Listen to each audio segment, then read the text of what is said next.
Et on est de retour sur Bagarre FM pour la première chronique de l'émission, c'est mon zapping.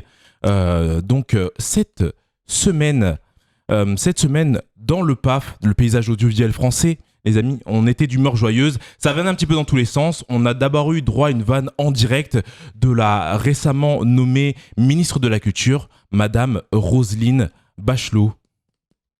Venez nous voir avec une belle annonce, un peu d'espoir. Bah oui, c'est la dame qui va acheter des sextoys dans le sex shop. Elle dit j'en veux un vert, un jaune et un rouge. Bah, le gars lui dit bah oui, le vert je l'ai en stock, le jaune je vais le commander, le rouge je peux pas vous le vendre, c'est l'extincteur.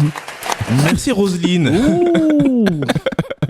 Et une autre vanne en direct qui a encore moins marché, c'est celle de Jean Pascal. Vous savez, le mec de la Starac pour les plus vieux. Non, sérieux ? Et le mec du Pôle emploi pour les plus jeunes sur le plateau de TPMP où il parlait de la une de Paris Match de Nafissatou Diallo, la femme de chambre victime de DSK. À la question « Qu'avez-vous à dire à DSK ?», Nafissatou répond « Rien. Je n'ai pas envie de savoir ce qui lui arrive. Je ne veux plus penser à lui. » La chambre est en bordel. Allez, sortez. Dégagez. Non, mais c'est vrai. Alors, rentrez chez vous. Rentrez carrément. Rentrez chez vous. Merci beaucoup. Bonne soirée. Merci. Il est vraiment sérieux quand il dit... Ouais, on sait pas trop, mais ouais, il avait l'air un petit peu genre d'en avoir plein le cul de lui. Si je puis me permettre, un petit message. Jean-Pascal, on a de la place chez Bagarre FM. On te garde une chaise. Viens quand tu veux, on va se marrer. En parlant de DSK sur le même plateau de TPMP, Jean-Michel Maire a parlé de sa rencontre avec DSK, lui qui a eu l'occasion de le côtoyer. Mais c'est surtout le contexte de la rencontre qui nous intéresse pour le coup. Si on aurait été élu, il n'aurait pas pu continuer à mener la vie qu'il adorait. J'en ai été témoin de sa vie. Parce que j'ai participé à une partie où DSK était là. Non. Je peux vous dire que, bien sûr, ouais. Partie de quoi ? Une partie fine. Une partie fine où DSK était là. Et je peux vous dire qu'il n'avait besoin... Là, c'est... Ah oui, c'est quand même... Oui, bien sûr. Et il n'avait besoin de personne pour demander aux femmes d'être proches de lui.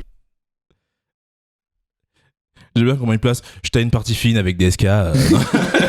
Comme s'il était au foot, il a fait un foot avec lui. C'est ça.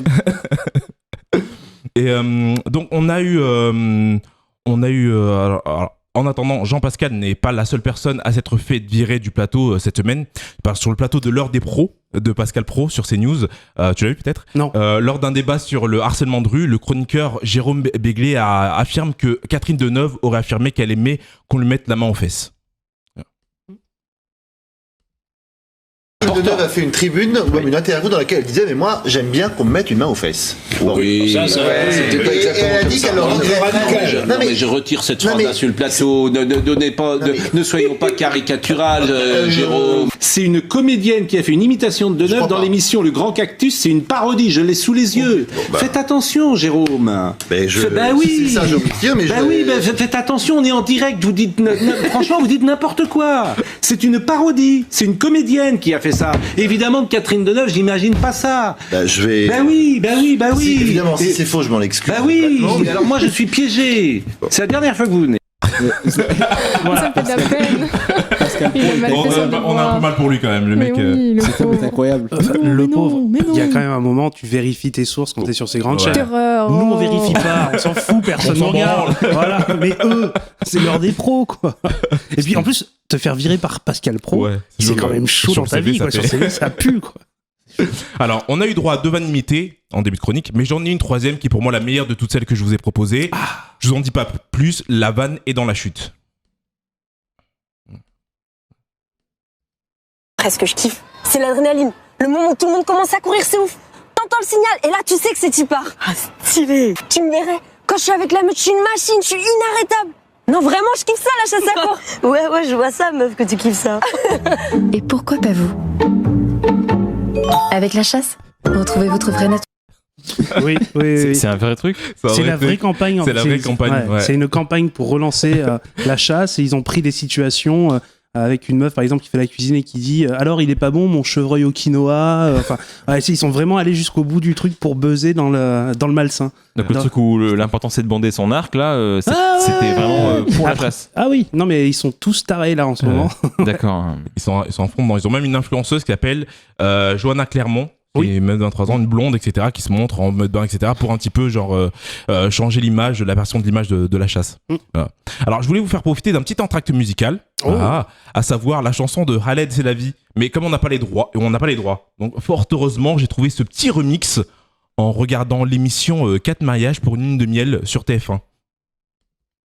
On va s'aimer, on va s'ambiancer au mariage de Fanny et Mathieu.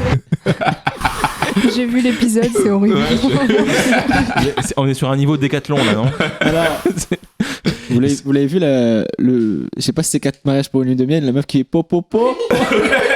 Elle fait c'était incroyable. On se tient bien, on est mariés.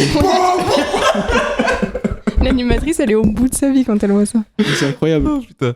Alors, on enchaîne cette semaine. C'était également détendu au niveau du racisme sur le PAF. Il y a eu tout d'abord la sortie de Nicolas Sarkozy dans Quotidien, qui s'est insurgé de la censure et de la bien-pensance ambiante en faisant référence au récent changement de titre du livre Dix petits nègres d'Agatha Christie en Ils étaient 10. Eh bien, c'est ça à quoi je pense. Mais cette volonté des élites qui se pincent le nez, qui sont comme les singes, qui écoutent personne. Alors, je sais pas si on a le droit de dire singe parce que on n'a plus le droit de dire on dit quoi, les 10 petits soldats maintenant, c'est ça? Oui. Elle progresse la société. Oui, le livre. Vous parlez Agatha Christie, d'accord? Oui, on n'a plus le droit là maintenant. On a peut-être le droit de dire singe sans insulter personne. Il était un petit peu en roue libre quand même, Sarko. Il a rien compris au problème en fait. Non, faudrait également noter que pour le coup, c'est pas la société qui change, mais la France qui rattrape son retard. Pour info, le titre a été modifié aux États-Unis depuis 1940 et au Royaume-Uni depuis 1985. Il y a aussi. C'est quoi le titre en anglais? C'était And Then There Was None. Le truc. Et le vrai titre, c'est c'est comme 10 petits nègres en fait. C'est ça reste quand même. Ouais. Bon, après, chacun son point de vue sur le progressisme. Ouais. Et il y a aussi cette candidate de Dîner presque parfait qui en a appris beaucoup sur sa co-candidate congolaise et qui s'attendait à un plat différent manifestement. Moi, j'avais encore peur de manger des insectes. Donc là... Ah, parce que vous pensiez que les Congolais ne se nourrissaient exclusivement que d'insectes? Mais vous sortez ça d'où? J'ai juste vu à la télé. On a aussi ce reportage sur une détenue américaine qui a des problèmes de Airbnb. Heureusement, elle a de l'éducation car elle a grandi dans une famille qui a le respect des traditions. Je ne vais pas dormir dans la même cellule qu'une négresse, et encore moins vivre avec elle. Je suis comme ça. Je traîne pas avec des noirs. Ma mère était beaucoup plus raciste que moi. Elle avait l'habitude de se déguiser avec le costume du Ku Klux Klan pour Halloween. Pour aller au quoi? Pour Halloween. Pour Halloween. Ah oui, c'est le reste de l'année, non. Mais Halloween, ça va. C'est chaud quand même. On est sur quelle émission là? C'était un reportage sur l'univers carcéral, les prisons aux États-Unis, comme il y en a tous les ans sur M6. Donc du coup, dans la cellule, ils ont appelé ça Ils étaient 10. Mais je peux pas faire une chronique sans parler de Covid. Et ces derniers mois, on a vu l'apparition d'une communauté de plus en plus grandissante, les anti-masques. Et bien sûr, BFM est allé enquêter au cœur de cette confrérie. Vous portez le masque ou pas? Ah non, pas du tout. Mais c'est parce que c'est angoissant. Enfin, on respire pas dedans. Voilà, le masque, c'est un rituel des pédos sataniques. Vous savez ça? Un acte de soumission. D'accord? Il faut savoir que, d'accord, la personne qui dit ça, à la base, elle est médecin. Ouais. C'est Eve Angerer, c'est elle qui avait fait les faux certificats pour pas porter de masque. Elle s'est fait dégager. Mais à la base, cette meuf, elle est médecin et elle te dit dans ces trucs-là. Non, mais alors moi, du coup, j'ai oublié tout ce que j'ai appris à l'école de médecine. Maintenant, je fais dans l'holistique et ça va beaucoup mieux. Donc, c'est super, super chaud. C'est une des figures de proue du mouvement anti-masque. Il y en a de plus en plus, en vrai. Ouais. J'ai l'impression que c'est un phénomène... genre, par exemple, dans le sud, c'est carré parce qu'on est sévère là-dessus. Mais au-dessus, par exemple, il y a des mariages et tout, il n'y a personne qui respecte, tout le monde s'en fout. C'est compliqué. Mais après, en fait, il y a une grosse différence entre ceux qui, on va dire, vont passer outre ou sortir un petit peu du truc et ceux qui vont lutter. Il faut savoir que les internets sont remplis de gens anti-masques qui essayent de te faire comprendre que c'est réellement un truc pédosatanique, c'est pour prendre le contrôle des humains. Enfin, bon, je vais pas te... Non, on me voit. Et donc, le masque, c'est pas bien. Ouais, non, je veux pas mourir. Je comprends. Donc, nous sachons Oui. Avec la nouvelle recrudescence des nouveaux cas de Covid et en parallèle de cela, des obligations de porter le masque partout, ça devient de plus en plus compliqué de voyager, notamment en avion. Mais heureusement, on a des génies de l'innovation. La première... Il faut zoomer pour le croire. Une femme est assise là, sur l'aile d'un avion qui vient d'atterrir à l'aéroport de Kiev. Alors que les passagers en provenance de Turquie descendaient de l'appareil, elle a ouvert une issue de secours pour prendre l'air parce que, dit-elle, elle avait trop chaud. Un membre de l'équipage a mis un terme à sa pause en lui demandant de rentrer. La mère de famille ukrainienne a été entendue par la police et elle est désormais interdite de vol par la compagnie aérienne. Tu m'étonnes. En même temps... Elle a l'air de s'en foutre d'être interdite de vol, puisque de toute façon, elle monte direct sur l'aile. Mais comment c'est possible? Ouais, c'est ça. En sortant, elle a ouvert à la sortie de l'atterrissage. Mais pas tout le vol. Pas vraiment le vol. Je pense qu'elle serait pas là pour en parler, quoi. Ouais, non, après, si elle est ukrainienne, si elle a les pouvoirs. Petit mousqueton, tu vois, t'es bien. Non, mais tu sais, Tchernobyl, dans le micro, tout ça. C'est vrai. Le second génie a inventé une technique pour éviter de porter le masque dans l'avion. Je sais. Cet Anglais qui est prêt à tout pour ne pas porter le masque en avion. Oui, ne pas porter le masque, mais respecter les règles à bord. C'est le défi assez stupide, il faut le dire, dans lequel s'est lancé Michael, 41 ans, parti de Londres à bord d'un vol EasyJet direction Tenerife. 4 heures de vol, durant lesquelles Michael a tout simplement mangé des chips sans s'arrêter. 4 heures de grignotage non-stop et donc 4 heures sans masque. Très fier de son coup, il le raconte, il fait le buzz sur Facebook. Il explique qu'un seul paquet de Pringles lui a suffi à raison d'un bout de chips toutes les 2 minutes 30. Et on a évidemment une pensée pour le malheureux passager qui s'est retrouvé coincé 4 heures assis à côté. Le mec doit être avec sa montre comme ça. Ah non, mais il a expliqué en interview qu'il a compté combien il y avait de chips dans la boîte de Pringles. Et du coup, il a fait les calculs pour savoir combien de morceaux il pouvait manger, tous les combien, etc. Le mec, il a fait des maths et tout, quoi. Et vu que pour contrôler il va mourir du cholestérol avant le Covid, en fait. Un paquet de Pringles. S'il voyage pas tous les jours, ça va. 4 heures. Heureusement, on a des spécialistes du Covid qui ont toujours le mot juste à propos de cette crise. Aujourd'hui, on ne compte que quand on rentre dans le PIB. Et je trouve que de penser que l'économie, c'est que du PIB, c'est aussi stupide que de penser qu'une nuit d'amour, c'est en millilitres de sperme. Voilà, si je peux me permettre. Permettez-vous.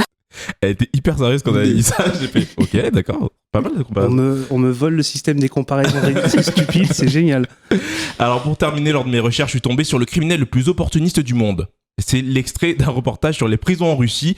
Et c'est une histoire qui se passe en 3 temps. Un type aussi bourré que moi m'a demandé du feu. On a commencé à se disputer, puis à se battre. Il m'a frappé, je l'ai frappé, et il est mort. Alors, ça aurait pu se terminer comme ça, mais quand on est opportuniste, on ne s'arrête pas là. J'étais coincé. Je l'ai traîné jusque dans ma salle de bain, je l'ai déshabillé et j'ai commencé à le découper. Je l'ai goûté, mais ça ne m'a pas plu. Ça m'a pas plu. Très gourmet. Du coup, le mec, comme il a pas les fins, il s'est dit, bon bah écoute, je vais faire partager ma passion de la cuisine. J'ai donné des morceaux de viande à un ami. Sa femme en a fait des boulettes. J'aurais dit que c'était du kangourou. Il n'y a pas de kangourou ici, alors ils n'ont pas fait la différence. On creuse plus bas. C'est le scénario de Nolan. C'est quoi ce film d'horreur? Incroyable. Donc, ce sera tout pour cette chronique. C'est déjà pas mal.